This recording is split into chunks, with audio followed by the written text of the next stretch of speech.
അപ്പൊ ഇന്ന് 8-ാം പടി വീണ്ടും നമ്മൾ കണ്ടിന്യൂ ചെയ്യാണ്. അപ്പൊ എന്നാ 78-ാമത്തെ പേജിലാണ് നമ്മൾ ബിഗ് ബുക്ക് ഉള്ളവര് കയ്യിൽ വെച്ച് കഴിഞ്ഞാൽ സന്തോഷമായിരിക്കും. ഒന്ന് ഓടിച്ച് അതിനെക്കുറിച്ചൊന്ന് പോയിന്റ് 8-9 നോക്കി തീർക്കാൻ പറ്റണം.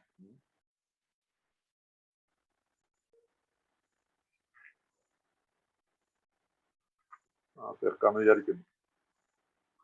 അപ്പൊ കഴിഞ്ഞ ആഴ്ചയിൽ നമ്മൾ വായിച്ചു നിർത്തിയ 78-ാമത്തെ പേജില് മറ്റുള്ള ആളുകളെ ശക്തിയായി ബാധിക്കുന്ന കാര്യങ്ങൾ ഞങ്ങൾ എന്തെങ്കിലും കടുത്ത നടപടി എടുക്കുന്നതിന് മുമ്പ് ഞങ്ങൾ അവരുടെ സമ്മതം ആരായിരുന്നു.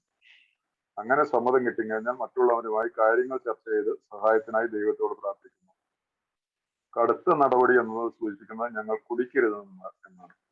അപ്പോൾ കടുത്ത നടപടി 8-9 പടികൾ ചെയ്യുന്നതിന് ആ സമയത്ത് നമ്മൾ കടുത്ത നടപടി എടുക്കുന്നതെന്ന് നമ്മൾ എന്താ പറയുക, അതൊരു കുഴക്കണ ഒരു രീതിയിലാണ് എഴുതിയിരിക്കുന്നത്. മറ്റുള്ള ആളുകളെ ശക്തിയായി ബാധിക്കുന്ന കാര്യങ്ങൾ എന്തെങ്കിലും കടുത്ത നടപടി എടുക്കുന്നതിന് മുമ്പ് ഞങ്ങൾ അവരുടെ സമ്മതമാരായിരുന്നു. കടുത്ത നടപടി എന്നോട് സൂചിപ്പിക്കുന്നത് ഞങ്ങൾ കുടിക്കരുതെന്നാണ്. നമ്മളുടെ ഭാഗത്തുനിന്ന് കുടിക്കാതെ ഈ കാര്യത്തിന് ധൈര്യപൂർവ്വം നേരിടുക. ഞങ്ങൾ എന്താണ് 8-ാമത്തെ പടി എന്നുള്ളത് അറിയാം. ഞങ്ങള് തെറ്റ് ചെയ്തിട്ടുള്ളവരുടെ ഒരു ലിസ്റ്റ് ഉണ്ടാക്കുന്നു. അവരോടെല്ലാം നമ്മൾ പരിഹാരം ചെയ്യാനായിട്ട് 9-ാമത്തെ പടിയിൽ നമ്മൾ സന്നദ്ധരാകുന്നു. ഇതാണല്ലോ 8-9 പടികൾ. ഞങ്ങൾ ഉപദ്രവിച്ചിട്ട് എല്ലാവരുടെയും ഒരു പട്ടിക തയ്യാറാക്കി അവരോടെല്ലാം പരിഹാരം ചെയ്യാൻ ഞങ്ങൾ തയ്യാറായി എന്നുള്ളതാണ് 8-ാമത്തെ പടി. 9-ാമത്തെ പടിയിൽ പ്രത്യക്ഷപരമായി പരിഹാരം ചെയ്യുന്നതുകൊണ്ട് അവർക്ക് മറ്റുള്ളവർക്ക് ഹാനി ഉണ്ടാകുന്ന സാഹചര്യങ്ങൾ ഒഴിച്ച് ബാക്കിയുള്ളവരോടെല്ലാം കഴിയും വിധം പരിഹാരം ചെയ്തു. അപ്പൊ നമ്മൾ 4-ാമത്തെ പടിയിൽ മുതൽ 4-ാമത്തെ പടിയും 8-ഉമായിട്ട് കണക്ഷൻ ഉണ്ടെന്നുള്ളത് ഞാൻ മുമ്പ് പറഞ്ഞതാണ്. കാരണം 4-ാമത്തെ പടിയിൽ നിന്നാണ് നമ്മൾ ദ്രോഹിച്ചിട്ടുള്ളവരെയൊക്കെ ഒരു പട്ടിക നമുക്ക് കണ്ടെത്താൻ പറ്റുന്നത്. അത് നമ്മൾ 8-ാമത്തെ പടിയിൽ ഒരിക്കൽ കൂടി ആ നമ്മൾ ദ്രോഹിച്ചിട്ടുള്ളവരുടെ മാത്രം ലിസ്റ്റ്. കാരണം 4-ാമത്തെ പടിയിൽ നമ്മൾ ദ്രോഹിച്ചിട്ടുള്ളവർ, നമ്മളെ ദ്രോഹിച്ചിട്ടുള്ളവരെ, എനിക്ക് വിദ്വേഷമുള്ളവരോട്, എന്റെ നീരസമുള്ളവർ, എന്നെ മൃണപ്പെട്ടിട്ടുള്ളവരെല്ലാം കൂടെ ഒരു കമ്പൈൻഡ് ആയിട്ടുള്ള ഒരു പുതിയൊരു തലത്തിലേക്ക് നമ്മുടെ വഴി സഞ്ചരിക്കുകയാണ്, തുടങ്ങുകയാണ് 4-ാമത്തെ പടി എന്നുള്ളത്. അപ്പൊ ഇവിടെ 8-ാമത്തെ പടിയും 9-ാമത്തെ പടിയും ചേർന്ന് പോകുന്നു. ഈ ഞാൻ ദ്രോഹിച്ചിട്ടുള്ളവരുടെ ലിസ്റ്റ് ഉണ്ടാക്കുന്നു. അതിനുശേഷം അവരെ പരിഹാരം ചെയ്യാനായിട്ട് പോകുന്നു. അപ്പൊ അവിടെ ഈ ഭയത്തിന്റെ ഒരു ഇത് വന്നു കഴിഞ്ഞാൽ ഒരുപക്ഷെ കുടിച്ചു പോകാനൊക്കെ സാധ്യതയുള്ള ഒരു സാഹചര്യം ഉണ്ടാവാറുണ്ട് 8-9 പടിയുടെ സമയത്ത്. കാരണം ധൈര്യം വരാനോ അല്ലെങ്കിൽ ഭയപ്പെട്ടുകൊണ്ടൊന്നും അതിനുള്ള ആശ്രയത്വം അങ്ങനെ ഒരു സാധാരണ ഇതിൽ സംഭവിക്കൊന്നുമില്ല. ഒരു നല്ലൊരു സ്പോൺസറുടെ ആയിട്ട് ബന്ധപ്പെട്ടുകൊണ്ടുള്ള ഒരു ഇത്. പക്ഷെ ഒരു ബുക്കിൽ ഇങ്ങനെ എഴുതി വെച്ചിട്ടുണ്ടല്ലോ, കടുത്ത നടപടി എന്നതുകൊണ്ട് സൂചിപ്പിക്കുന്നത് ഞങ്ങൾ കുടിക്കരുതെന്നാണ്. അപ്പൊ ഏതായാലും ഞാൻ അതിനൊക്കെ കൂടുതൽ പോകുന്നില്ല. ഇനി അടുത്ത പാരഗ്രാഫിൽ മുതൽ ഓരോ 9-ാമത്തെ പടിയുടെയും 8-ാമത്തെ പടിയും രണ്ടും കൂടെ കമ്പൈൻഡ് ആണ് പോകുന്നത് പറഞ്ഞില്ല. അതിനകത്ത് ഇതൊരു സുഹൃത്തിന്റെ കഥ ഞങ്ങളുടെ മനസ്സിലേക്ക് കൊണ്ടുവന്നു. കുടിച്ചുകൊണ്ടുവരുന്നപ്പോൾ വളരെയേറെ വെറുത്തിരുന്ന അയാളുടെ ഒരു ബിസിനസ് എതിരാളിയുടെ രസീതി ഒന്നും കൊടുക്കാതെ അയാൾ കുറച്ച് പണം കടം വാങ്ങിയിരുന്നു. അയാൾ പിന്നീട് അങ്ങനെ പണം ആവശ്യമുള്ള കാര്യം നിഷേധിക്കുകയും ആ സംഭവം അവരെ അവമാനിക്കുന്ന ഉപാധിയൊക്കെയും ചെയ്തു. അങ്ങനെ അയാളുടെ തന്നെ ഒരു ദുഷ്ടവൃത്തി മറ്റൊരാളുടെ മാന്യത നശിപ്പിക്കുന്നുള്ള ഒരു മാർഗമാക്കി. യഥാർത്ഥത്തിൽ അയാളുടെ എതിരാളിയെ നശിപ്പിക്കപ്പെട്ടു. അപ്പൊ കള്ളത്തരം പറഞ്ഞുകൊണ്ട് തന്റെ ബിസിനസ് പങ്കാളിയല്ല, ബിസിനസ്സിലുള്ള ഒരു എതിരാളിയെ അയാളോട് കടം വാങ്ങിയതിന് ശേഷം ഞാൻ വാങ്ങിയിട്ടില്ല എന്ന് പറഞ്ഞ്, കാരണം രസീതൊന്നുമില്ല, റെസീറ്റുകളൊന്നുമില്ല, എന്നിട്ട് അയാളെ ഒരു കള്ളനാക്കി അവൻ കള്ളം പറയുകയാണെന്ന് പറഞ്ഞു. മദ്യപാന കാലത്തൊക്കെ നമ്മൾ ചിലരോടൊക്കെ അങ്ങനെയൊക്കെയുള്ള ചിലപ്പോ പുറത്തുനിന്ന് അല്ലെങ്കിൽ നമ്മുടെ വീട്ടിലൊക്കെ ആണെങ്കിൽ പോലും അച്ഛനോടോ അമ്മോടോ ഒക്കെ വലിയ ചേട്ടനോടോ ഒക്കെ വേണമെങ്കിൽ മേടിച്ചിട്ട് പറയും ഞാൻ മേടിച്ചിട്ടൊന്നുമില്ല എന്ന് പറയും. നമ്മൾ സമ്മതിക്കത്തില്ല. അല്ലെങ്കിൽ അടുത്ത ചില ആളുകളോടൊക്കെ ആണെങ്കിൽ നമ്മളിപ്പോ ഒരു രസീത് മൂലം ഒരു ചെക്കൊന്നും കൊടുക്കാതിരിക്കും കാശ് കൊടുക്കുന്നത്. കുറച്ച് കഴിയുമ്പോൾ ഞാൻ നിനക്ക് അന്ന് കാശ് തിരിച്ചു തന്നാർന്ന് പറയാം. അങ്ങനെ അത് കഴിഞ്ഞിട്ട് നമ്മൾ തന്നെ പറഞ്ഞു കൊടുക്കാം, ഇങ്ങനെ ഞാൻ എന്നോട് മേടിക്കാത്ത കാശിന്. അങ്ങനെ അവനെ നാണം കെടുത്തുന്ന അയാളുടെ എതിരാളിയെ നശിപ്പിച്ചു കളയും. നമുക്ക് നമ്മുടെ എതിരാളിയെ നശിപ്പിക്കാൻ പറ്റും. പക്ഷെ ഈ കാര്യത്തിൽ അദ്ദേഹത്തിന്റെ ഒരു ഈ നമ്മുടെ ഒരു അമിത മദ്യപാനാസക്തനായിട്ടുള്ള ഒരാളാണ് ഇത് ചെയ്തെന്ന് ഓർക്കണം. അദ്ദേഹം അതിനെന്താണ് പരിഹാരം ചെയ്യുന്നതിനുള്ളതിനാണ് അടുത്ത പാരഗ്രാഫ് പറയുന്നുണ്ട്. തനിക്കൊരിക്കലും ശരിയാക്കാൻ പറ്റാത്ത തെറ്റ് താൻ ചെയ്തിട്ടുള്ളതായി അയാൾക്ക് തോന്നി. കാരണം റിക്കവറിയിൽ വന്നതിന് ശേഷം അയാൾക്ക് മനസ്സിലാവുകയാണ്, yes I did a mistake, ഞാനിത് ചെയ്തത് എനിക്ക് ശരിയാവില്ല. കാരണം നമുക്ക് ഇനി അങ്ങോട്ടുള്ള യാത്രയിൽ എന്റെ മനസ്സിൽ തെറ്റായിട്ടുള്ള അല്ലെങ്കിൽ മനസ്സിനെ ഡിസ്റ്റർബ് ചെയ്യുന്ന ഒന്നും എനിക്ക് കണ്ടിന്യൂ ചെയ്തുകൊണ്ട് പോകാൻ പറ്റത്തില്ല, പാടില്ല. ഇവിടെയാണ് ക്ലീൻ ഹൗസ് എന്നുള്ള ഭാഗം വരുന്നത്. എന്റെ ജീവിതത്തില് എന്റെ മനസ്സിനെ എന്നെ തന്നെ ശുദ്ധിയുള്ളവനാക്കണം. കാരണം ഇനിയുള്ളതെല്ലാം സ്പിരിച്വൽ ആയിട്ടുള്ള വാക്കുകളെ കുറിച്ചാണ്. ഒന്നാമത്തെ പടിയിലും രണ്ടാമത്തെ പടിയിലും കാര്യമായിട്ടുള്ള ഒരു സ്പിരിച്വൽ ആയിട്ടുള്ള ആക്ടിവിറ്റീസ് ഇല്ല, അത് ആക്ഷൻ സ്റ്റെപ്പുകളല്ല. നാലാമത്തെ പടി മുതലാണ് ശരിക്കുമായിട്ടുള്ള സ്പിരിച്വാലിറ്റിയുടെ ആധ്യാത്മികതയുടെ തലത്തിലേക്ക് നമ്മൾ വരുന്നത്. അപ്പൊ അതിന്റെ ആധ്യാത്മികതയുടെ ഏറ്റവും ഒരു ഉയർന്ന തലത്തിലേക്ക് വരാൻ പോവാണ് 8-9 പടികൾ കഴിഞ്ഞിട്ടുള്ള പിന്നീടുള്ള 10-15 പടികളുണ്ട്. അപ്പൊ 8-9 പടികൾ ചെയ്തെങ്കിൽ മാത്രമാണ് നമുക്ക് ഈ 10-ഉം 9-ഉം 10-ഉം 11-ഉം ഒക്കെ ചെയ്യാൻ പറ്റുള്ളൂ. അല്ല 9 അല്ല 10-ഉം 11-ഉം 8-ഉം 9-ഉം നമ്മളിപ്പോ ചെയ്തുകൊണ്ടിരിക്കുക. കാരണം 10-ഉം 11-ഉം 11-ാമത്തെ പടിയിൽ പ്രാർത്ഥന, ധ്യാനം എന്നിവയിൽ കൂടി. അപ്പൊ പ്രാർത്ഥനയും ധ്യാനവും നടക്കണമെങ്കിൽ എന്റെ മനസ്സ് ശുദ്ധമാക്കിയാൽ മാത്രമാണ് എനിക്ക് ഈ പ്രാർത്ഥനാ ധ്യാനം എന്നുള്ള ഒരു തലത്തിലേക്ക് എനിക്ക് വരാൻ പറ്റുള്ളൂ. ഇപ്പോൾ നടക്കുന്നത് പ്രാർത്ഥന നടക്കുന്നുണ്ടാവും, പക്ഷെ ധ്യാനാവസ്ഥയിലേക്ക് വരേണ്ട ഒരു കാര്യങ്ങൾ പറയേണ്ടത് soul through prayer and meditation. അപ്പൊ ആ പ്രയർ ആൻഡ് മെഡിറ്റേഷനിലേക്ക് വരണമെങ്കിൽ നമുക്ക് നമ്മുടെ മനസ്സിനെ ശുദ്ധമാക്കിയിരിക്കണം, നമ്മുടെ കരങ്ങൾ ശുദ്ധമായിരിക്കണം, നമ്മുടെ കഴിഞ്ഞ കാലത്തിലുള്ള ആ ഇരുണ്ട ഭൂതകാലത്തിൽ നമ്മൾ പരിഹാരങ്ങൾ കണ്ടിരിക്കും. അപ്പൊ ഇതിനു വേണ്ടിയിട്ട് അദ്ദേഹം എന്താണ് ചെയ്തത്?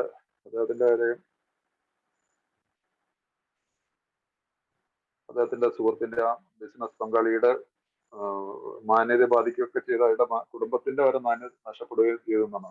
ഉപയോഗപ്പെടുകയും തന്റെ ഉപജീവനം അടഞ്ഞു പോവുകയും ചെയ്യുമെന്ന് അയാൾ ഭയപ്പെട്ടു. അയാളെ ആശ്രയിച്ചു കഴിയുന്നവരെ അയാളുടെ കുഴപ്പങ്ങൾ ഉൾപ്പെടുത്താൻ അയാൾക്ക് എന്താണ് അവകാശം? തന്റെ എതിരാളിയെ കുറ്റമുക്തനാക്കൊണ്ടുള്ള ഒരു പരസ്യ പ്രസ്താവന അയാൾക്ക് എങ്ങനെ ചെയ്യാൻ കഴിയും? അയാളുടെ ഭാര്യയെയും ബിസിനസ് പാർട്ട്ണറെയും കണ്ട് സംസാരിച്ചിട്ട് അയാൾ ഒരു തീരുമാനത്തിലെത്തി. ഇതിപ്പോ നമ്മുടെ നാട്ടിലത് അത്രമാത്രം ഇതാവുമെന്ന് അറിയത്തില്ല എന്നെ മുമ്പോട്ടുള്ള വായിക്കുമ്പോൾ. കാരണം അദ്ദേഹം അതിനുശേഷം എന്താണ് അവരോട് എല്ലാം തുറന്നു പറഞ്ഞു എന്നാ എനിക്ക് തോന്നി. പക്ഷെ അയാൾ എന്താണ് വീണ്ടും ചെയ്യുന്നത്? അദ്ദേഹം അതിനുശേഷം ഒരു പള്ളിയിലേക്ക് പോകുന്നു. എന്താണ് വിഗ്രഹം അതങ്ങ് മുഴുവൻ വായിക്കാം, നല്ല കാര്യങ്ങളാണ് ഇരിക്കുന്നത്. ഈ വിനാശകരമായ അപവാദത്തിന്റെ പേരിൽ കുറ്റക്കാരനായി ദൈവത്തിന്റെ മുമ്പിൽ നിൽക്കുന്നതിനേക്കാൾ എല്ലാം തുറന്നു പറഞ്ഞുകൊണ്ട് വരും വരായികൾ നേരിടുന്നതായിരിക്കും ഭേദമെന്ന് അയാൾ കരുതി. ഫലം എന്തായാലും അത് ദൈവത്തിന് വിട്ടുകൊടുക്കേണ്ടതെന്ന് അയാൾ മനസ്സിലാക്കി. അല്ലെങ്കിൽ അയാൾ വീണ്ടും കുടി ആരംഭിക്കുമെന്നും തനിക്കുള്ളതെല്ലാം എങ്ങനെയെങ്കിലും നശിപ്പിക്കുകയും ചെയ്തു. വളരെ കാലം കൂടി അയാൾ ആദ്യമായി ഒരു പള്ളിയിലെത്തി. അവിടുത്തെ പ്രഭാഷണത്തിന് ശേഷം ശാന്തനായി എഴുന്നേറ്റ് നിന്ന് എല്ലാത്തിനെ കുറിച്ച് ഒരു വിശദീകരണം നൽകി. അയാളുടെ പ്രവൃത്തിക്ക് വിപുലമായ അംഗീകാരം ലഭിച്ചു. ഇന്ന് അയാൾ അയാളുടെ പട്ടണത്തിലെ ഏറ്റവും മികച്ച വിശ്വസ്തനായ പൗരനാണ്. ഇതെല്ലാം സംഭവിച്ച വർഷങ്ങൾക്ക് മുമ്പാണ്. ഇതൊക്കെ ഇന്നത്തെ നമ്മുടെ ഇത് സാധ്യമാവുമെന്ന് എനിക്ക് സംശയമുണ്ട്. അങ്ങനെയുള്ളൊരു ധൈര്യം കാണും. പക്ഷെ ഈ വ്യക്തി നമ്മളെപ്പോലെ ഒരു മദ്യപാനിയായിരുന്ന ഒരു വ്യക്തി ഇത് ചെയ്തു. അയാൾക്കതിന് വേണ്ടിയിട്ട് അയാൾ എന്താണ് ആ പള്ളിയിൽ പോകുന്നു. പള്ളിയിലെ ആ പ്രാർത്ഥനയ്ക്ക് ശേഷമുള്ള സമയങ്ങളിൽ പള്ളിയിൽ അയാൾ സംസാരിക്കാൻ ആവശ്യപ്പെട്ടു. ആ പള്ളിയിൽ ഒരുപക്ഷെ ഇദ്ദേഹത്തിന്റെ സുഹൃത്തും ഇയാളും കാരണം എല്ലാവരും ഉണ്ടായിരുന്നിരിക്കും. അവരുടെ മുമ്പിൽ ഒരു കുറ്റസമ്മതം നടത്തുകയാണ്. ഞാൻ ഇങ്ങനെയൊക്കെ ചെയ്തു, എന്റെ സുഹൃത്തിനെ ഞാൻ ദ്രോഹിച്ചു. ആക്ച്വലി അല്ല കുറ്റക്കാരൻ, ഞാനാണ് കുറ്റക്കാരൻ. എന്താ അതുകൊണ്ടോ കിട്ടിയത്? ഇന്നയാൾ അയാളുടെ പട്ടണത്തിലെ ഏറ്റവും വിശ്വസ്തനായ പൗരനാണ്. ആ ഒരു പ്രവൃത്തി മൂലം അദ്ദേഹം നാണം കെടുകയല്ല ചെയ്തത്, അയാളെ കുറിച്ച് ആൾക്കാർക്ക് മതിപ്പുണ്ടാവുകയും ചെയ്തു. ഇത് തന്നെയാണ് നമ്മുടെ ജീവിതത്തിലും വരുന്നത്. നമ്മളിന്ന് ആരെങ്കിലും ദ്രോഹിച്ചിട്ടുള്ള ഒരാൾ ഉണ്ടെങ്കിൽ അവരോട് നമുക്ക് നേരിട്ട് പറയാം. ഇപ്പൊ ഇതുപോലെ പള്ളിയിൽ പോയിട്ട് അമ്പലത്തിലെ ക്ഷേത്രത്തിലൊന്നും നമ്മുടെ കേരളത്തിലേക്കുള്ള നമ്മുടെ രാജ്യത്തെ സാഹചര്യത്തിലൊന്നും അങ്ങനെയൊന്നും ചെയ്തതായിട്ട് എനിക്കറിയത്തില്ല. പക്ഷെ എനിക്കത് പറഞ്ഞ് ഇതിന് പരിഹാരം കണ്ടെത്തേണ്ടിയിരിക്കുന്നു. അപ്പൊ അതിനകത്ത് യാതൊരു ഒഴിവുകളും ചെയ്യാൻ പറ്റില്ല. അതെങ്ങനെ ചെയ്യണമെന്നുള്ളത് നമ്മുടെ സ്പോൺസർ ആയിട്ട് സംസാരിക്കണം. ചിലർ മരിച്ചു പോയവരുണ്ടാവും. മരിച്ചു പോയിട്ടുള്ളവരുടെ എങ്ങനെ പരിഹാരം ചെയ്യണമെന്നൊക്കെ ചോദിക്കും. അതിനെല്ലാത്തിനും പരിഹാരങ്ങളുണ്ട്. അപ്പൊ നമുക്ക് ആ ഇനി ഒരു 4-5 പടികൾ കൂടി നമ്മൾ ഒരു ഒരു ഭാണ്ഡത്തിൽ വിഴുപ്പ് കെട്ട് നമ്മൾ നമ്മുടെ തലയിൽ നിറക്കി വെച്ചതാണ്. അതിൽ നിന്ന് ഞാൻ ദ്രോഹിച്ചിട്ടുള്ള കുറെ ആളുകളുണ്ട്. അവരെ ആ വിഴുപ്പുകെട്ടിൽ നമ്മൾ ഒഴിവാക്കാൻ പറ്റില്ല. അതിന് ഞാൻ ഈ 8-9 പടികൾ കൂടി അവരോട് പ്രായച്ചിത്തം ചെയ്യുന്ന പോലെ. ഇതിനകത്ത് പ്രായച്ചിത്തത്തെ കുറിച്ചുള്ള ഇതിനകത്ത് ഞാനൊരു മിനിറ്റ് ഞാൻ നോക്കിയിട്ട് പറയാം. 8-9 പടികളിൽ നമ്മൾ ഓർത്തിരിക്കേണ്ട ഒരു നല്ലൊരു കാര്യം ഞാൻ പറയാം. കാരണം അത് നിങ്ങൾക്ക് പ്രയോജനം ചെയ്യും.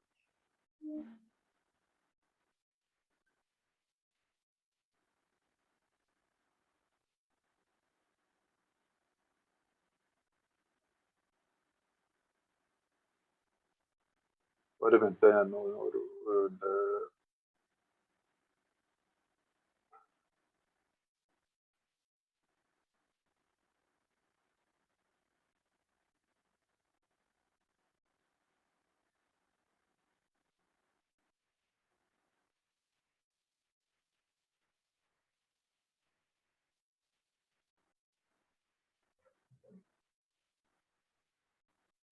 എനിവേ അത് ഞാൻ കാണുന്നില്ല. ഈ 8-9 പടികൾ നമ്മൾ ചെയ്യുന്ന സമയത്ത്, 9ാമത്തെ പടി ചെയ്യുന്ന സമയത്ത് നമ്മൾ ഒരു കാര്യം ഓർത്തിരിക്കണം. കാരണം ഇനി ഞാനിത് റിപ്പീറ്റ് ചെയ്യില്ല എന്നുള്ളൊരു തീരുമാനം കൂടി നമ്മുടെ മനസ്സിലുണ്ടായിരിക്കണം. ഞാൻ ഈ ചെയ്തത് കാരണം വീണ്ടും തെറ്റ് ചെയ്തു മാപ്പ് ചോദിച്ചു, വീണ്ടും തെറ്റ് ചെയ്തു മാപ്പ് ചോദിച്ചു, അത് അങ്ങനെ പാടില്ല. ഇനി അങ്ങോട്ടുള്ള എൻ്റെ ജീവിതത്തിൽ ഞാൻ ഇങ്ങനെയുള്ള തെറ്റുകൾ ആവർത്തിക്കില്ല എന്നുള്ളൊരു തീരുമാനം കൂടി നമ്മുടെ ഉള്ളിലുണ്ടായിരിക്കണം. അപ്പോൾ അത് എന്ന് വിചാരിച്ചുകൊണ്ട് ആവർത്തിക്കപ്പെട്ടുകൂടായിക്കൊന്നുമില്ല. പക്ഷെ സാധാരണ അതിൽ സംഭവിക്കില്ല. സത്യസന്ധമായിട്ടുള്ളൊരു തീരുമാനമാണ്. അങ്ങനെ സംഭവിച്ചാൽ നമുക്ക് അതുകൊണ്ടാണല്ലോ നമ്മുടെ 10ാമത്തെ പടി 9 കഴിഞ്ഞിട്ടുള്ള continue to take personal inventory. നമ്മുടെ ഈ ധാർമ്മികമായിട്ടുള്ള വിലയിരുത്തൽ തുടർന്ന് ചെയ്യുകയും തെറ്റ് ചെയ്യുമ്പോഴെല്ലാം സമ്മതിക്കുകയും ചെയ്തു. പക്ഷെ സാധാരണ ഇതിൽ വളരെ റെയർലി ആയിരിക്കും അങ്ങനെയൊക്കെയുള്ള കാര്യങ്ങൾ സംഭവിക്കുക. അങ്ങനെ സംഭവിച്ചാൽ പോലെ അതുകൊണ്ട് 8-9 കഴിയുന്നതോടുകൂടി ഭയപ്പെടേണ്ട ആവശ്യമൊന്നുമില്ല. അത്രേ ഉള്ളൂ ഇതിനകത്ത് കാര്യം. പിന്നീട് ഉള്ള ഈ ഇത്രയും ഭാഗത്ത് ആർക്കെങ്കിലും എന്തെങ്കിലും ചോദിക്കാനുണ്ടോ? സംശയം വല്ലതും ചോദിക്കാനുണ്ടോ?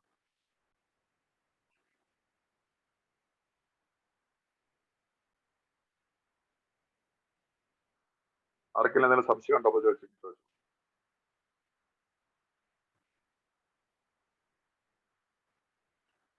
ഓക്കെ.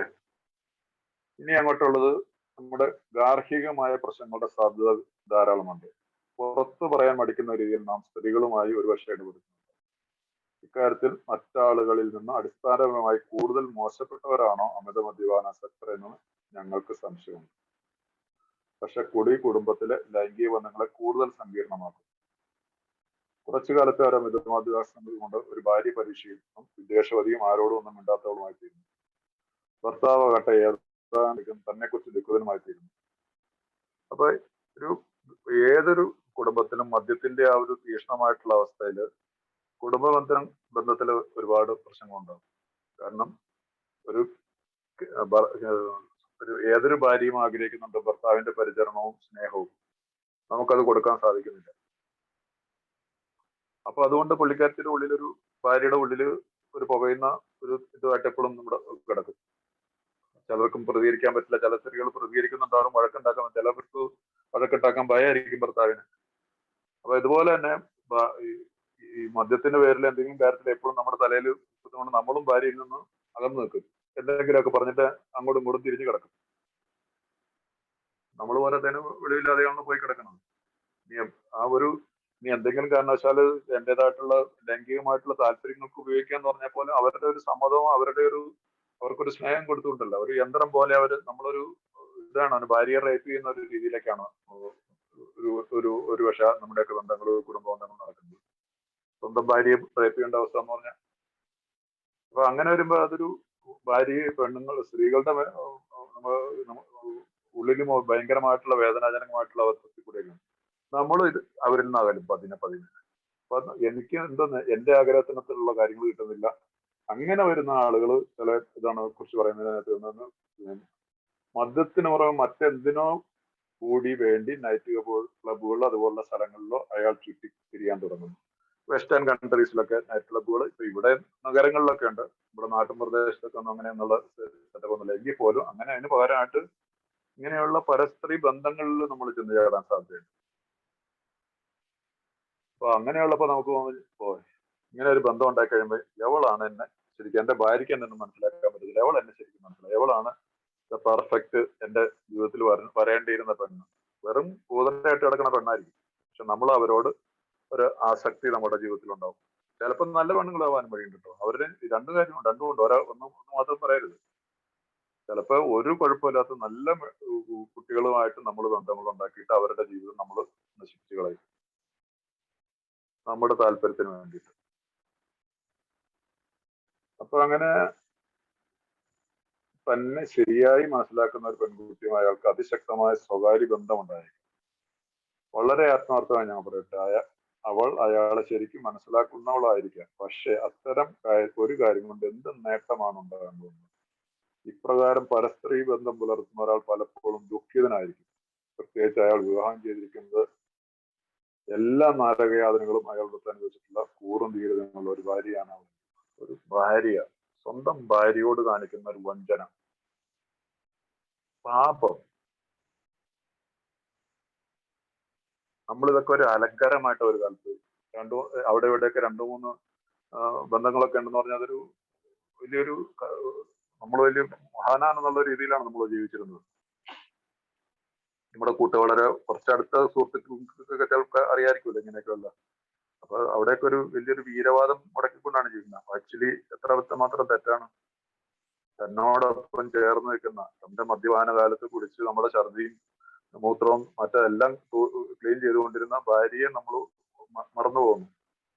തത്കാലികമായിട്ട് കിട്ടുന്ന ഒരു സുഖത്തിന് വേണ്ടിയിട്ട് ഞാൻ എന്റെ മക്കളെയും ഭാര്യയെല്ലാം മറന്നിട്ട് വേറൊരു പരസ്ത്രീ ബന്ധത്തിലേക്ക് പോകുന്നു. എത്രയോ പേരുടെ ജീവിതങ്ങൾ അങ്ങനെയൊക്കെ നശിച്ചു പോയിട്ടുള്ളതായിട്ട് നമുക്കറിയാം.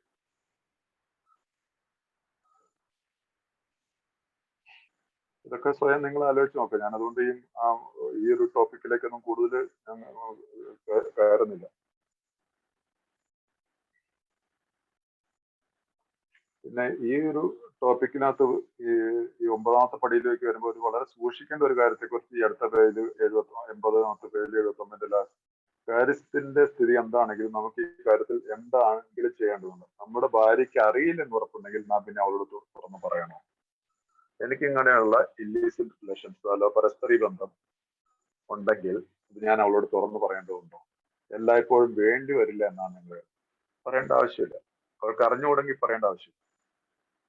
നമ്മുടെ കാടത്തങ്ങൾക്ക് പൊതുവെ അവൾക്ക് അറിയാമെങ്കിൽ എല്ലാം വിശദമായി പറയേണ്ടതുണ്ട്. ഈ നമ്മുടെ ഈ ചെയ്തികളൊക്കെ ഭാര്യയ്ക്ക് അറിയാമെന്നില്ല, തുറന്ന് പറയേണ്ടതുണ്ടോ? തീർച്ചയായും നാം നമ്മുടെ കുറ്റങ്ങൾ തുറന്ന് സമ്മതിക്കണം. അവളെല്ലാ വിവരം അറിയാൻ നിർബന്ധം പിടിച്ചേക്കാം. സ്വന്തം ജീവിതത്തിലുള്ള ആ സ്ത്രീ ആരാണെന്നും എവിടെയാണെന്നും ഭാര്യയ്ക്ക് അറിയാൻ താല്പര്യമുണ്ടാവും. മറ്റൊരു വ്യക്തിയെ ഉൾപ്പെടുത്തിക്കൊണ്ട് വിശദീകരണം പറയേണ്ട എന്ന് തന്നെയാണ് ഞങ്ങളുടെ അഭിപ്രായം.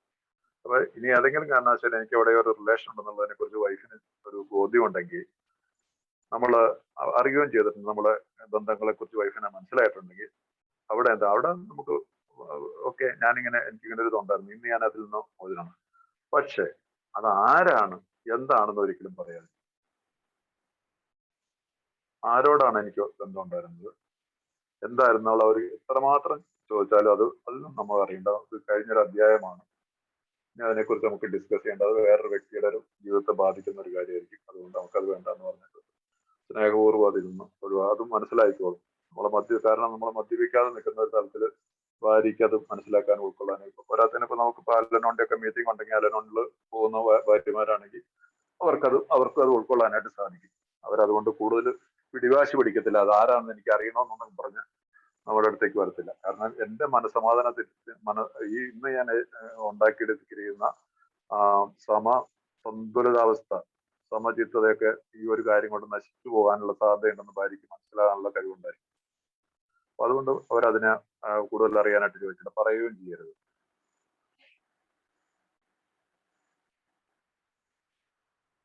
ചെയ്തിട്ടുള്ളതിനെ കുറിച്ച് ദുഃഖമുള്ളവരാണ് ഞങ്ങൾ. ദൈവാനുഗ്രഹം ഉണ്ടെങ്കിൽ ഇനി ഒരിക്കലും ഞങ്ങൾ അത് ആവർത്തിക്കും. ഞാൻ മുമ്പ് പറഞ്ഞാണ്, ഇനി ഉള്ള കാലത്ത് ഇവിടെ ഞാൻ ഈ 9ാമത്തെ പടി ചെയ്യുമ്പോൾ ഞാൻ ഇനി ഒരു തീരുമാനം എടുക്കണം. ഞാൻ ഈ തെറ്റ് ചെയ്തുള്ളവരോടൊക്കെ പൈസ വാങ്ങിയവരോടാണെങ്കിലും മറ്റ് ലൈംഗികമായിട്ടുള്ള വിഹിത ബന്ധങ്ങളായാലും ശരി, മറ്റുള്ളവന്റെ മുതല് മോഷ്ടിച്ചിട്ട് അതിനെക്കുറിച്ച് സമ്മതിക്കുകയൊക്കെ ചെയ്യുന്നതാണെങ്കിൽ ഇവിടെയൊക്കെ എല്ലാത്തിലും ഒരു തീരുമാനം എടുക്കണം. I will not repeat. ദൈവം ഇനി ഞാനത് ചെയ്യില്ല. അവരോട് ആരോടും പറയേണ്ട ആവശ്യമില്ല. ഞാൻ എന്നോട് തന്നെയും ദൈവത്തോടും ഞാനിവിടെ പറയണം. ആ ഒരു തീരുമാനത്തിൽ കൂടെയാണ് പിന്നീട് നമ്മുടെ ജീവിതത്തിൽ ഇങ്ങനെയുള്ള പ്രശ്നങ്ങൾ വീണ്ടും ഉണ്ടാവില്ല. കാരണം ഞാനിവിടെ ഒരു പുതിയൊരു അനുഭവം എന്റെ ജീവിതത്തിൽ ഉണ്ടാവാണ്. ഇതൊരു വലിയൊരു സ്പിരിച്വൽ എക്സ്പീരിയൻസ് ആണ്.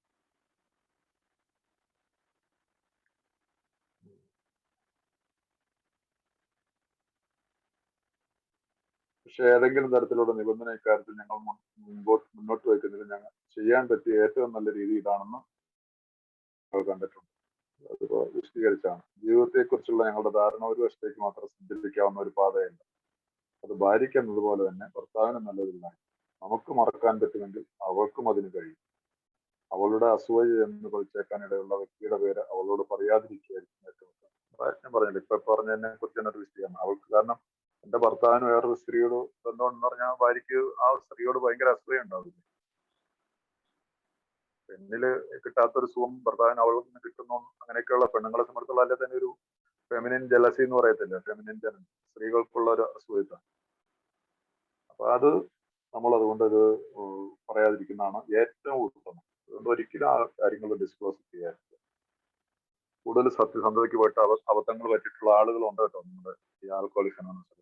ഭാര്യയുടെ മുമ്പിൽ കൂടുതൽ സത്യസന്ധതയ്ക്ക് പോയിട്ട് കൃത്യമായിട്ടുള്ള ഒരു ചിലരെ ഡൈവേഴ്സ് വരെ നടന്നിട്ടുള്ള ചരിത്രമായിരിക്കും. ഡൽഹിയിൽ എനിക്ക് രണ്ടുപേരെ അറിയാം. കൂടുതൽ ഓപ്പൺ ആകാൻ പോയതിനു ശേഷം പറ്റി.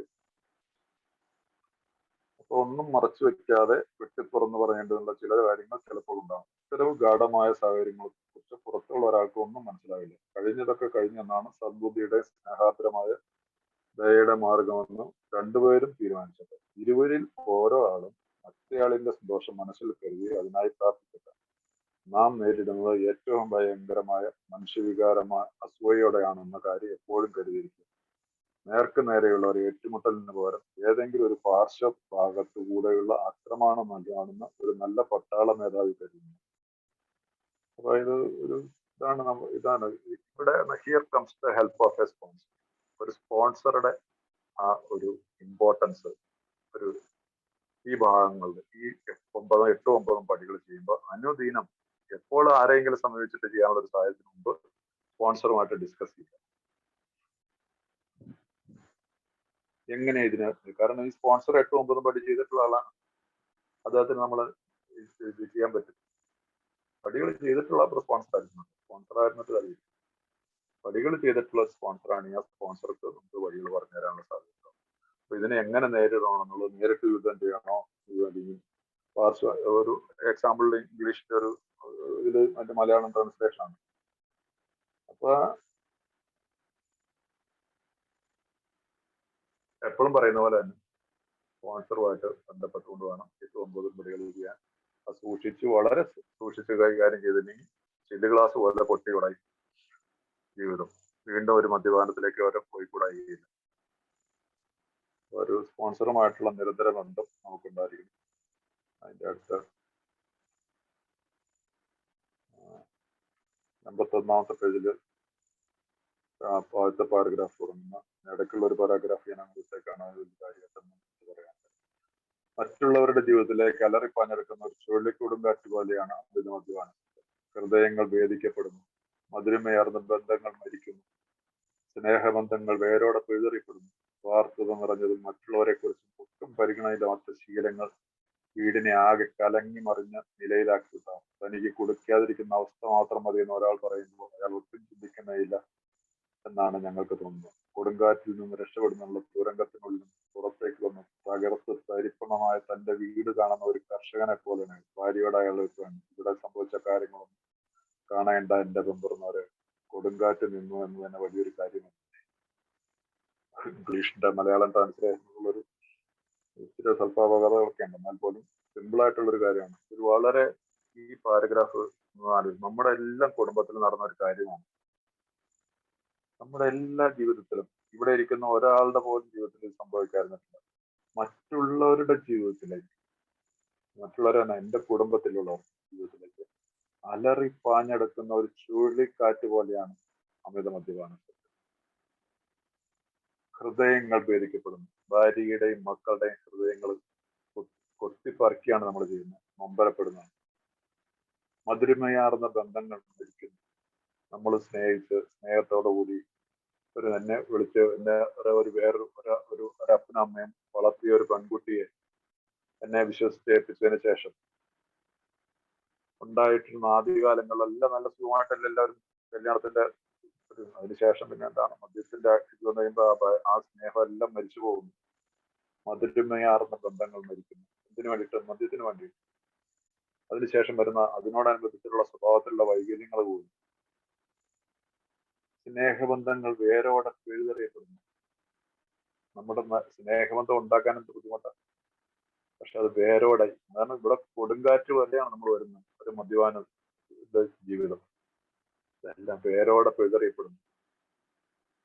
ഇതിനെല്ലാം ഉള്ള ഒരു പരിഹാരമായിട്ടാണ് നമുക്ക് ഈ 9, 8, 9 പടികൾ. സ്വാർത്ഥം എന്ന് പറഞ്ഞത് മറ്റുള്ളവരെ കുറിച്ച് ഒട്ടും പരിഗണയില്ലാത്ത ശീലങ്ങൾ വീടിനെ ആകെ കലങ്ങി മറിഞ്ഞ നിലയിലാക്കിയിട്ടുണ്ടാവും.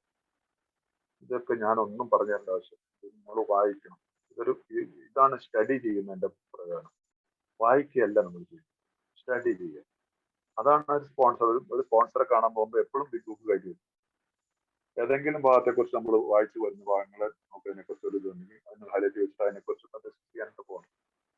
അങ്ങനെ ചെയ്താൽ അതിന്റെ പ്രയോജനം ഉണ്ടാവും. അങ്ങനെ ചെയ്തെങ്കിലേ അത് തീരുള്ളൂ. അല്ലാതെ ബ്ലൈൻഡ് ആയിട്ട് നമ്മൾ അന്ധമായിട്ട് ഇങ്ങനെ പോയി കഴിഞ്ഞാൽ പോക്ക് അത്ര സുഖമല്ല.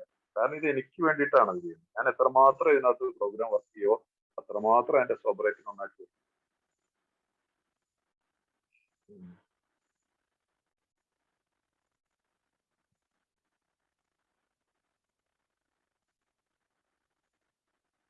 ഇനി ഇതിന്റെയൊക്കെ പരിഹാരമായിട്ട് അതിന്റെ അടുത്ത പാരഗ്രാഫിന്റെ അടുത്ത താഴത്തെ ഭാഗത്ത് എഴുതിയിട്ടുണ്ട്. അതുകൊണ്ട് പ്രഭാത ധ്യാനങ്ങളിൽ ക്ഷമയ്ക്കും സഹിഷ്ണുതയ്ക്കും ദയയ്ക്കും സ്നേഹത്തിനുമുള്ള മാർഗം കാണിച്ചു തരുന്നതിനായി ദൈവത്തോട് പ്രാർത്ഥിക്കുന്നു.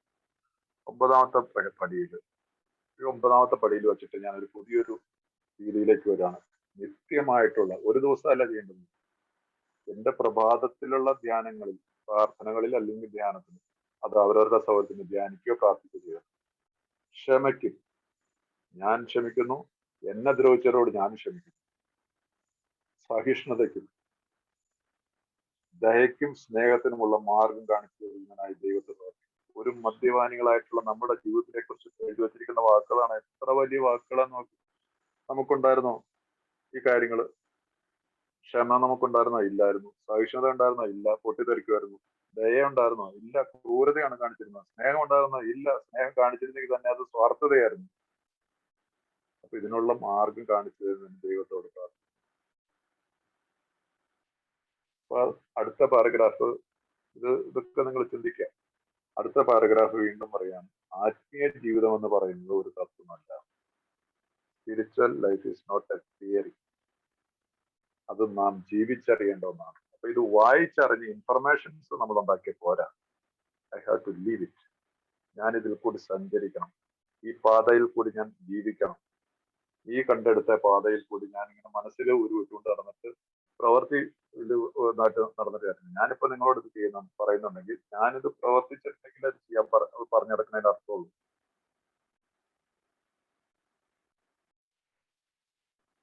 അപ്പൊ അതുകൊണ്ട് ഒരു പുതിയൊരു ജീവിതം നമ്മൾ ഇവിടെ മുതലൊരു വലിയൊരു മാറ്റം നടക്കുകയാണ്.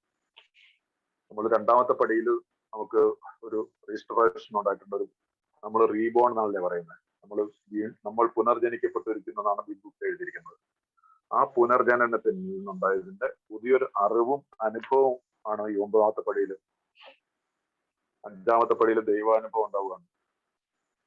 9ാമത്തെ പടിയിൽ കൂടി ദൈവത്തിന്റെ എന്ത് വാക്കിട്ട് വേണമെങ്കിലും വിളിക്കാം. ആധ്യാത്മികമായിട്ടുള്ള നല്ലൊരു തലത്തിലേക്ക് നമുക്ക് ഇവിടെ മാറാൻ പറ്റും. ഇവിടെ എല്ലാം എളിമ, വിനയം നമ്മുടെ ഇതിന്റെ എല്ലാം ഫലമായിട്ട് നമ്മുടെ ഉള്ളിലുണ്ടാവും. ആ വിനയഭാവം വന്നാൽ മാത്രമാണ് 5ാമത്തെ പടിയിൽ നമുക്ക് കിട്ടിയതാണ് വിനയത്തിന്റെ ഭാവം. 5ാമത്തെ പടിയിൽ ഞാൻ എന്റെ തെറ്റുകളും എന്നോട് തന്നെയും മറ്റുള്ളവരോടും ദൈവത്തോട് ഏറ്റുപറയുന്നതോടുകൂടി വിനയഭാവം എന്റെ ഉള്ളിൽ വന്നതാണ്. ആ വിനയഭാവമാണ് മുമ്പോട്ട് ഉള്ള പടികളിൽ ഈ 6, 7 പടികളൊക്കെ ചെയ്തു വരുന്നത്. അപ്പൊ ഇവിടുന്ന് ഞാനൊന്ന് പുറകോട്ട് വരാം. ബിഗ് ബുക്ക് ഉള്ളവരൊക്കെ ഒന്ന് ഓർത്ത് വെച്ചിരിക്കുക. 68ാമത്തെ പേജിൽ ഞാനത് വായിച്ചു. നമ്മള് 4ാമത്തെ പടിയുടെ 4, 5 ഒക്കെ പടി ചെയ്ത് വന്ന സമയത്ത് നമ്മള് 4ാമത്തെ പടിയിൽ വന്നിട്ടുള്ളൊരു ഭാഗമാണ്. അതിനകത്ത് എന്ന് ഞാൻ പറഞ്ഞിരുന്നു, ഇവിടെ ഈ 9ാമത്തെ പടിയിലേക്ക് ഈ 68ാമത്തെ പേജിലേക്ക് വന്നിട്ട് ഇവിടെ ബിഗ് ബുക്ക് ഉള്ളവരൊക്കെ ഉണ്ടോ അല്ലെങ്കിൽ ഒന്ന് നോക്കിക്കോളാം. ഈ വിധം ഉദാത്തമായിരുന്നു പറഞ്ഞിട്ടൊരു പാരഗ്രാഫ് തുടങ്ങുന്നുണ്ട്. 2 പാരഗ്രാഫ് ഉണ്ട്. അതിനകത്തൊരു പ്രാർത്ഥനയായിട്ട് ഇതിനെ കാണാം. ആ പ്രാർത്ഥന എങ്ങനെയാണ് നമ്മൾ ചൊല്ലേണ്ടത്? ബുക്കിൽ എഴുതിയിരിക്കുന്നത് ഈ വിധം എന്നുള്ള മുതല് ഒരു പ്രാർത്ഥനയായിട്ട് എഴുതുക. അവിടെ ദൈവമേന്ന് എഴുതി വെക്കുക. ദൈവമേ, ഉദാത്തമായ ഒരു തെളിഞ്ഞ കുടുംബ ജീവിതത്തിന് രൂപം നൽകാൻ ഞങ്ങൾ എന്നുള്ളത് ഞാൻ ശ്രമിച്ചു. എല്ലാ ബന്ധങ്ങളെയും, ഞങ്ങൾ എന്നാണ് ഇതിനകത്ത് എഴുതുന്നത്, എല്ലാ ബന്ധങ്ങളെയും ഞാൻ ഇതുമായി ബന്ധപ്പെടുത്തി. ഇത് സ്വാർത്ഥതാപരമായിരുന്നു. മാതൃകമായ ഒരു കുടുംബ ജീവിതം രൂപപ്പെടാനും അതിൽ ജീവിക്കാനും ഞാൻ ദൈവത്തോട് അപേക്ഷിച്ചു. സെക്സ് ദൈവം തന്നതാണെന്നും അതുകൊണ്ട് അത് നല്ലതാണെന്നും ഞാൻ എപ്പോഴും ഓർക്കുന്നു. ഞാനെന്നുള്ള പറയുന്നിടത്തൊക്കെ ഞങ്ങൾ എന്നാണ് ബിബിൾ എഴുതിയിരിക്കുന്നത്. അത് നിങ്ങൾ ഞാനെന്നാക്കിക്കോളുക. അത് ലാഘവത്തോടെ എടുക്കാനോ സ്വാർത്ഥപരമോ അല്ല. അവജ്ഞയോടെയോ ആർത്തിയോടെയോ കാണേണ്ടതുമല്ല. എന്റെ ജീവിത ദർശനം എങ്ങനെ രൂപപ്പെടുത്തുമോ അതിലേക്ക് ഞാൻ വളരേണ്ടതുണ്ട്. എന്റെ തെറ്റുകൾക്ക് ഞാൻ പരിഹാരം ചെയ്യേണ്ടതുണ്ട്. അങ്ങനെ ചെയ്യുമ്പോൾ കാര്യങ്ങൾ കൂടുതൽ വഷളാകാതെ നോക്കുക എന്നാണ്. ഓർത്തിരിക്കുക. അപ്പൊ നമ്മൾ പറഞ്ഞു തന്ന ഭാഗമാണ് 8-9 പടികളാണ്. 4ാമത്തെ പടിയിൽ തന്നെ എഴുതി വെച്ചിരിക്കുകയാണ്. ചുരുക്കത്തിൽ മറ്റേതൊരു പ്രശ്നവും പോലെ ഞാൻ സെക്സും കൈകാര്യം ചെയ്യുന്നു. ഓരോ പ്രശ്നത്തിലും എന്താണ് വേണ്ടതെന്ന് ഞാൻ ദൈവത്തോട് ധ്യാനിക്കുന്നു. ശരിയായ ഉത്തരം കിട്ടും എനിക്ക് ആഗ്രഹമുണ്ടെങ്കിൽ. ഇത് തന്നെയാണ് ഇവിടെ പറയുന്നത്. നമ്മുടെ പ്രഭാത വേളകളിൽ ഈ പ്രാർത്ഥന ഇതൊരു പ്രാർത്ഥനയായിട്ട്, കാരണം ഇതൊരു സ്റ്റെപ്പ് സ്റ്റഡിയിൽ നിന്ന് ആരുടേതാണെന്ന് ഓർക്കുന്നില്ല. ഒരു പഴമക്കാരനായിട്ട് എനിക്ക് തന്നെ ഒരു ഫോറിനറാണ്, ഒരു കാനഡിയൻ. അതിന് ഒരു കാനഡിയൻ ബിൽ സ്മിത്ത് എന്ന് പറഞ്ഞ ട്രയലുടെ ഒരു സ്റ്റഡി ക്ലാസ് അറ്റൻഡ് ചെയ്തപ്പോഴാണ് അത് പിന്നീട് അത് എന്റെ സ്പോൺസറായിട്ട് അദ്ദേഹത്തിന് അത് പ്രയോജനപ്പെടുകയും ചെയ്തു. ഇത് നിങ്ങളൊന്ന് നോക്കി വെച്ചത് 68ാമത്തെ പേജ്. ബിഗ് ബുക്ക് കയ്യിലില്ലാത്തവര് അത് ഒന്ന് കടലാസിൽ നോക്കിയത് വളരെ ഇമ്പോർട്ടന്റ് ആയിട്ട് ഈ പ്രഭാതത്തിൽ ഈ 9ാമത്തെ പടിയിൽ വരുന്ന പ്രഭാത വേളകളിൽ, ഈ പ്രഭാത ധ്യാനങ്ങളിൽ ഈ പ്രാർത്ഥന ചൊല്ലിയ ധാരാളമായിരിക്കും. ഒരു പ്രാർത്ഥനയായിട്ട് എടുക്കണം. 2 ചെറിയ പാരഗ്രാഫാണ് കേട്ടോ.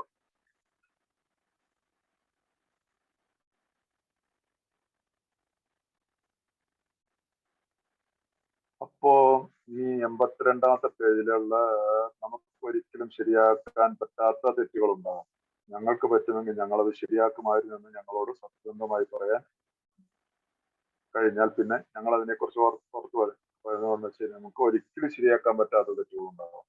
ഞങ്ങൾക്ക് പറ്റുമെങ്കിൽ ഞങ്ങളത് ശരിയാക്കുമായിരുന്നെന്ന് ഞങ്ങളോട് സത്യസന്ധമായി പറയാൻ കഴിഞ്ഞാൽ പിന്നെ ഞങ്ങൾ അതിനെക്കുറിച്ച് ഓർത്ത് വേവലാതിപ്പെടേണ്ട കാര്യമില്ല. ചില ആളുകളെ നേരിട്ട് കാണാൻ പറ്റാത്തവരുണ്ട്. അവർക്ക് സത്യസന്ധമായ ഒരു കത്ത് ഞങ്ങൾ അയക്കും. ചില കാര്യത്തിൽ തെറ്റുപറ്റുന്നത് ശരിയാക്കാൻ നീട്ടിക്കൊണ്ടുപോകാൻ അതിന് തക്കതായ കാരണമുണ്ടായേക്കാം. പക്ഷെ ഒഴിവാക്കാൻ പറ്റുമെങ്കിൽ ഞങ്ങൾ അത് താമസിക്കാറില്ല. ഏറാൻ മുട്ടികളാകാതെയും ഉപയോഗശൂന്യരാകാതെയും നാം സാമാന്യ ബുദ്ധികളുള്ളവരായും നയമാരമായ സമീപനമുള്ളവരായും മറ്റുള്ളവരുടെ പരിഗണനയുള്ളവരായും വിനയാന്യതരും, ആ വാക്ക് ശ്രദ്ധിക്കുക, വിനയാന്യതരുമായിരിക്കും. ദൈവത്തിന്റെ ആളുകൾ എന്ന നിലയ്ക്ക് നമുക്ക് കിട്ടിയ ഒരു പദവിയാണ്. ദൈവത്തിന്റെ ആളുകൾ എന്ന നിലയ്ക്ക് ഞങ്ങൾ സ്വന്തം കാലുകളിൽ നിൽക്കുന്നു. ഞങ്ങൾ ആരുടെ മുമ്പിലും ഇഴയേണ്ട ആവശ്യമില്ല. അപ്പൊ ഈ പാരഗ്രാഫിൽ കണ്ടോ, നമുക്ക് ഒരിക്കലും ശരിയാക്കാൻ പറ്റാത്ത പല തെറ്റുകളുണ്ടാകും. ഒരു പരിഹാരം ചെയ്യാൻ പറ്റത്തില്ല. അവിടെ എന്ത് ചെയ്യാൻ പറ്റും? ഞങ്ങൾക്ക് പറ്റുമെങ്കിൽ ഞങ്ങൾ ശരിയാക്കുമായിരുന്നു ഞങ്ങളോട് സത്യം. എനിക്ക് പറ്റുമായിരുന്നെങ്കിൽ അത് തീർച്ചയായിട്ടും തന്നെ എന്ത് പരിഹാരം ചെയ്യുമായിരുന്നു. പക്ഷെ എന്നെക്കൊണ്ട് സാധിക്കുന്നില്ല. അങ്ങനെയുള്ളൊരു ഇതിനെ കുറിച്ച് എനിക്ക് എന്നെക്കുറിച്ച് പറയാൻ, സത്യസന്ധമായി പറയാൻ കഴിഞ്ഞാൽ പിന്നെ അതിനെക്കുറിച്ച് ഓർത്ത് വേവലാതിപ്പെടണ്ട. സത്യസന്ധമായിരിക്കും. ഒരു സൊല്യൂഷൻ ചെയ്യാൻ പറ്റില്ല, ചെയ്തു പോയി. അതിന് എന്ത് ചെയ്യാൻ പറ്റും? ഒന്നും ചെയ്യാൻ പറ്റില്ല. ഒരു പരിഹാരം ചെയ്യാനുള്ള ഒരു മാർഗമില്ല. അപ്പൊ അവിടെ ഞാൻ അതൊരു സത്യസന്ധമായിട്ടുള്ളൊരു എന്റെ മനസ്സിനോടും, അതിനാണ് നമ്മൾ തുറന്ന് സംസാരിക്കുന്ന ഒരു സ്പോൺസറുമായിട്ട് സംസാരിക്കുന്നത്. സ്പോൺസർ പറയും അത് ലെറ്റ് ഗോ ചെയ്തേക്കാം, വിട്ടേക്കാം, എനിക്കൊന്നും ചെയ്യാൻ പറ്റത്തില്ല. ഇതിന് നീ ദൈവത്തിന്റെ മുമ്പിൽ ഞാൻ ഏറ്റു പറഞ്ഞതാണ്. ദൈവത്തിന്റെ മുമ്പിൽ ഏറ്റു പറയാന്ന് മാത്രമല്ലേ ചെയ്യാൻ പറ്റുള്ളൂ. ആ രീതിയിൽ അതിനെ കാണുക. അത് ഞാൻ പറഞ്ഞില്ലേ, ഇപ്പൊ നമ്മൾ ഈ പറഞ്ഞ പാരഗ്രാഫിൽ അതിപ്പോ സെക്സും ഒക്കെ ആയിട്ട് ബന്ധപ്പെട്ടായിരിക്കും. ഒരു പെൺകുട്ടിയായിട്ട് നമുക്ക് ഒരു അവിഹിത ബന്ധം ഉണ്ടായിട്ട് അവളുടെ ജീവിതത്തെ അവള് നമ്മൾ ദുരുപയോഗം ചെയ്തിട്ടുണ്ടെങ്കിൽ അതിനകത്ത് നമുക്ക് എന്ത് ചെയ്യാൻ പറ്റും? ചെയ്തു പോയില്ല, ഇനിയിപ്പോ ഒന്നും ചെയ്യാൻ പറ്റത്തില്ല. അപ്പൊ അങ്ങനെയൊക്കെ ഉള്ളതുകൊണ്ടാണ് ഈ അഭിപ്രായത്തിന്റെ ഇതിനകത്ത് എഴുതിയിരിക്കുന്ന എന്റെ തെറ്റുകൾ ഞാൻ പരിഹാരം ചെയ്യണം. അങ്ങനെ ചെയ്യുമ്പോൾ കാര്യങ്ങൾ കൂടുതൽ വഷളാകാതെ നോക്കുകയാണ്. കാരണം ഒരു കല്യാണം കഴിഞ്ഞ അവള് ജീവിക്കാൻ അവൾക്ക് അവിടെ ചെന്നിട്ട് എനിക്ക് ക്ഷമ വയ്ക്കാൻ പറ്റും. അവളുടെ ഭർത്താവിന്റെ എങ്ങനെയായാലും ആ കഴിഞ്ഞ ഒരു അധ്യായമാണ്. അപ്പൊ അതുകൊണ്ട് കഴിയുന്നത് അങ്ങനെയുള്ള പറയാനുള്ള ഒരു സാഹചര്യം അതിനെക്കുറിച്ച് ഓർമ്മപ്പെടുത്താനോ അതിനെക്കുറിച്ച് കുറച്ച് വേലാതിപ്പുണ്ടാകില്ല. അതുകൊണ്ടാണ് ചുരുക്കത്തിൽ മറ്റേതൊരു പ്രശ്നം പോലെ സെക്സ് ഞാൻ കൈകാര്യം ചെയ്യുന്നു. ഓരോ പ്രശ്നത്തിലും എന്താണ് വേണ്ടത് ഞാൻ ദൈവത്തോട് ധ്യാനിക്കുന്നു. ശരിയായിട്ട് ഉത്തരം കിട്ടും എനിക്ക് ആഗ്രഹമുണ്ടെങ്കിൽ. ആ ഒരു പ്രാർത്ഥന നിങ്ങൾ ഓർത്തിരുന്നുള്ള 8-9 പടിയുടെ ഭാഗത്ത്. ഇനിയാണ് ഈ 9ാമത്തെ പടിയുടെ പ്രോമിസ്. അത് നമ്മൾ ഒരുവിധമുള്ള മീറ്റിങ്ങുകളിലെല്ലാം വായിക്കുന്നതാണ്. നമ്മുടെ പുരോഗതിയിലെ ഈ ഘട്ടത്തിൽ നാം കഠിനാധ്വാനത്തിന്, പലപ്പോഴും പറയാറില്ല എയുടെ പ്രോഗ്രാം ഒരു സിമ്പിൾ പ്രോഗ്രാമാണ്, എളുപ്പത്തിൽ ചെയ്യണം, സരളമായി ചെയ്യുക എന്ന് പറയും. സരളതയൊന്നുമില്ല, കഠിനാധ്വാനം തന്നെ വേണം. Vigorous honesty. ആ കഠിനാധ്വാനം എന്ന് പറയുന്നതാണ് കൃത്യമായ സത്യസന്ധത. ആ സത്യസന്ധതയ്ക്ക് നമ്മൾ തയ്യാറാണെങ്കിൽ പകുതി വഴി ചെല്ലുന്നതിന് മുമ്പ് തന്നെ നാം അത്ഭുതപരത ഒരു പുതിയ സ്വാതന്ത്ര്യവും സന്തോഷവും നാം അറിയാൻ പോകും. നമ്മുടെ 12 വാഗ്ദാനങ്ങൾ പറയാൻ ഉള്ളതിൽ ഓരോന്നോരോന്നായിട്ട് പറയുകയാണ്.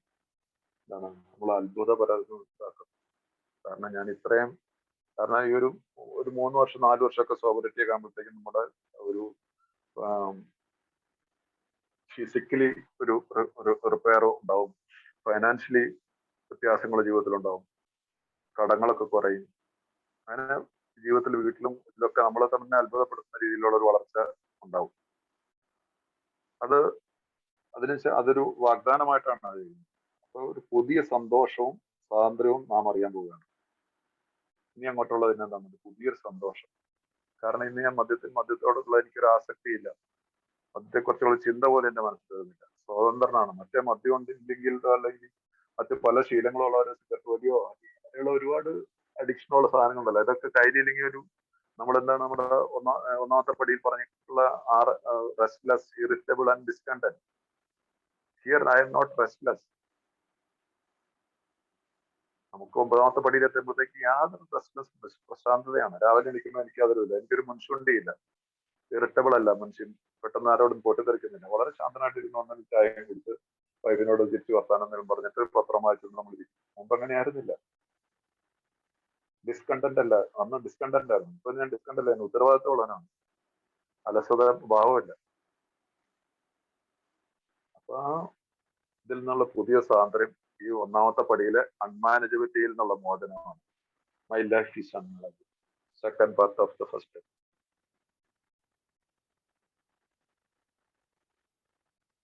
കഴിഞ്ഞ കാലത്തെ ഓർത്ത് നാം ഖേദിക്കുക, അതിന്റെ നേരെ വാതിൽ കൊട്ടിയടക്കുകയില്ല. കഴിഞ്ഞ കാലത്തെ ഓർത്ത് ഒരു പ്രോമിസസ് ആണ്. പ്രശാന്തി എന്ന വാക്കിന്റെ അർത്ഥം നാം നന്നായി ഗ്രഹിക്കും. സമാധാനം എന്തെന്ന് നാം അറിയുകയും ചെയ്യും. ഇതൊന്നും നമ്മളെല്ലായിടത്തും എന്നും വായിക്കുന്നതാണ്. ഞാൻ നല്ലൊന്നും വായിച്ചു പോകുന്നത്. നാം എത്രമേൽ താഴോട്ട് പോയിട്ടുണ്ടെന്നത് ഒരു പ്രശ്നമല്ല. നമ്മുടെ അനുഭവങ്ങൾ എങ്ങനെ മറ്റുള്ളവർക്ക് പ്രയോജനപ്പെടുത്താമെന്ന് നാം കാണും. നമ്മുടെ ജീവിതത്തിൽ ഇതാണ് ദിസ് ഈസ് ദ മെസ്സേജ്. എന്റെ ജീവിതത്തിലെ കഴിഞ്ഞ കാലത്തെ അളിഞ്ഞ മാറുന്ന ഞാൻ ചെയ്തിട്ടുള്ള പ്രവർത്തികള് ഞാനിതിവിടെ തുറന്ന് സമ്മതിക്കുന്നതോടുകൂടി മറ്റൊരാൾക്ക് പ്രയോജനപ്പെടുത്തും. ഒരു സ്പോൺസി ബന്ധത്തില് ഇവിടെ എന്താണ് ഒരു സ്പോൺസർ എന്താണ് പറയുന്നത്? നീ ഭയപ്പെടേണ്ടവനെ, ഇതൊക്കെ ഞാൻ ചെയ്തിട്ടുള്ളതാണ്, ഇതിനെ പേടിക്കുന്നത്. ഇവിടെ ആരും പരിശുദ്ധന്മാരും വിശുദ്ധന്മാരൊന്നും ഇരിപ്പില്ല. ആ ഒരു തലത്തിലുള്ള ഒരു സത്യസന്ധമായിട്ടുള്ള ഒരു ഇത് വരുമ്പോൾ എത്രമാത്രം നമ്മൾ ഇതിനകത്ത് സത്യസന്ധത കാണിക്കുന്നു, മറ്റൊരാൾക്ക് അത് പ്രയോജനപ്പെടുകയും ചെയ്യും. എന്റെ സോബറേറ്റ് ഒരിക്കൽ കൂടി ഉറയ്ക്കും. അതല്ലാതെ ഞാൻ കുറച്ച് ഇത് കഴിഞ്ഞതിന് ശേഷം ഞാനൊരു വിശുദ്ധ രൂപം അണിഞ്ഞിട്ട് നടക്കുന്നതിന്റെ അർത്ഥമില്ല. ഞാൻ എപ്പോഴും സന്നദ്ധനായിരിക്കണം എന്ന് വിചാരിച്ചുകൊണ്ട് എന്റെ എല്ലാ ഓരോ മീറ്റിങ്ങിലും പറയേണ്ട പരിധികളുണ്ട്. സെക്സിന്റെ കാര്യത്തിലൊക്കെ ആണെങ്കിലും കുറച്ച് സൂക്ഷിച്ച് സംസാരിച്ചില്ലെങ്കിൽ ചിലപ്പോൾ പണി കിട്ടും. നമ്മൾ പറഞ്ഞ കാര്യങ്ങൾ ചിലപ്പോൾ ഒരു പക്ഷേ പണി പുറത്ത് വേറെ വല്ലതും പറയുന്നത് തമ്പി എന്ന് പറഞ്ഞ പുള്ളിനെ കണ്ട് പുള്ളി വിവാഹ പരിപാടികളൊക്കെ കാണിച്ചു നടക്കുന്ന ഒരാളാണെന്നൊക്കെ പറഞ്ഞു കഴിഞ്ഞാൽ അതൊക്കെ കുറച്ചിട്ടുണ്ടോ. അതുകൊണ്ട് ഇതൊക്കെ ഒരു സ്പോൺസറായിട്ടൊക്കെ ഡിസ്കസ് ചെയ്ത് പോകേണ്ട കാര്യങ്ങളുണ്ട്. ഒരുപാട് ഓപ്പണായി പോയ ഇതും പ്രശ്നങ്ങൾ ഉണ്ടാകും.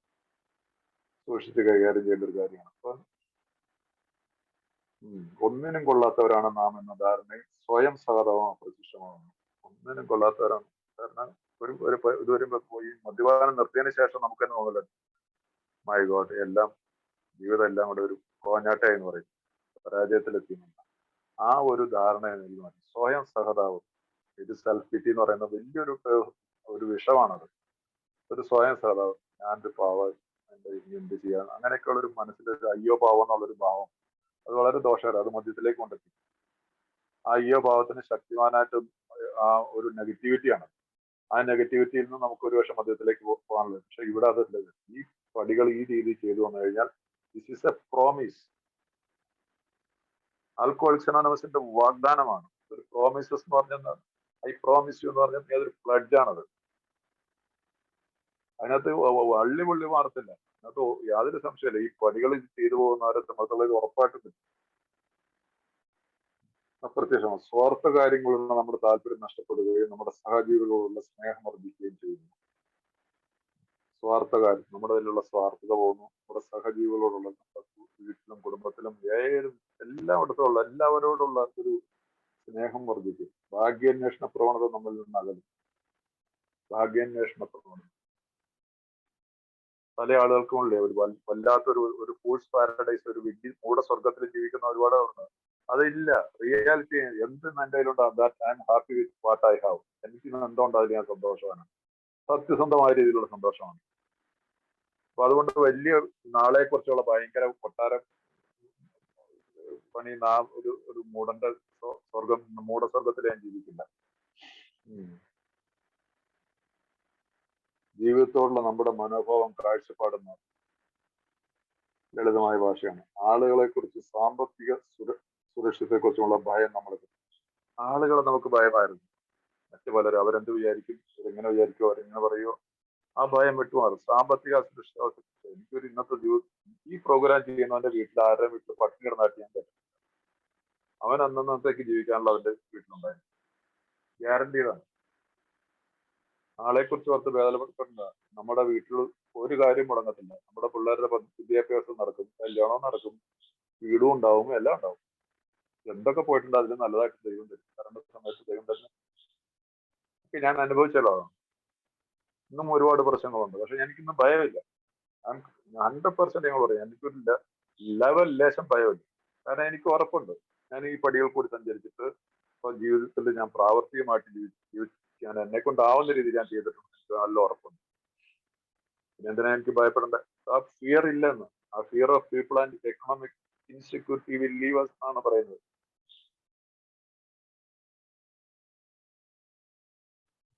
നമ്മളെ അന്താളിപ്പിച്ചിരുന്ന സാഹചര്യങ്ങൾ എങ്ങനെ കൈകാര്യം ചെയ്യണമെന്ന് ഒരു ഉൾവിളി കൊണ്ടെന്ന പോലെ പെട്ടെന്ന് ചില കാര്യങ്ങൾ വരുമ്പോൾ നമ്മൾ അന്താളിപ്പിക്കുക, വാട്ട് നെക്സ്റ്റ്, ദൈവം എന്നാ ചെയ്യുന്നുള്ളത് ആ ചിന്തയില്ല. എനിക്ക് ഐ എം ഷുവർ എനിക്കൊരു വഴി കാണിച്ചു തരാൻ ഒരു സാധ്യതയുണ്ട്. There is always hope. Alcoholics Anonymous എനിക്ക് ഉറപ്പ് വന്നിരിക്കുന്നു. ഒരു പ്രതീക്ഷ, പ്രത്യാശ.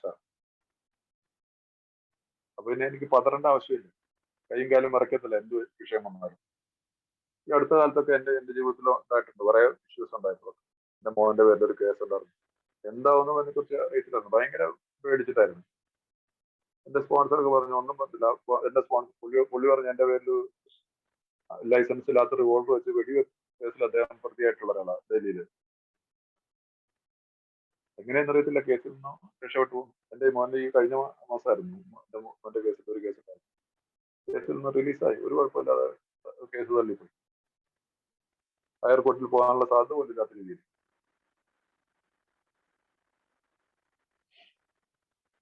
അപ്പൊ ഇങ്ങനെയുള്ള അന്താളിപ്പിക്കുന്ന ഒരു കാര്യമില്ല. കാരണം നമുക്കൊരു വിശ്വാസം ഉണ്ടാവും, മൈ ഗോഡ്, എന്റെ ദൈവം എന്നെ കൈവടിയില്ല. കാരണം ഇത് ഒരു പുതിയ ജന്മത്തിലെ പുതിയൊരു തലമാറ്റിലോ കൊണ്ട് പുതിയൊരു ജീവിത രീതിയാണ് നമ്മൾ ജീവിക്കാൻ പോകുന്നത്.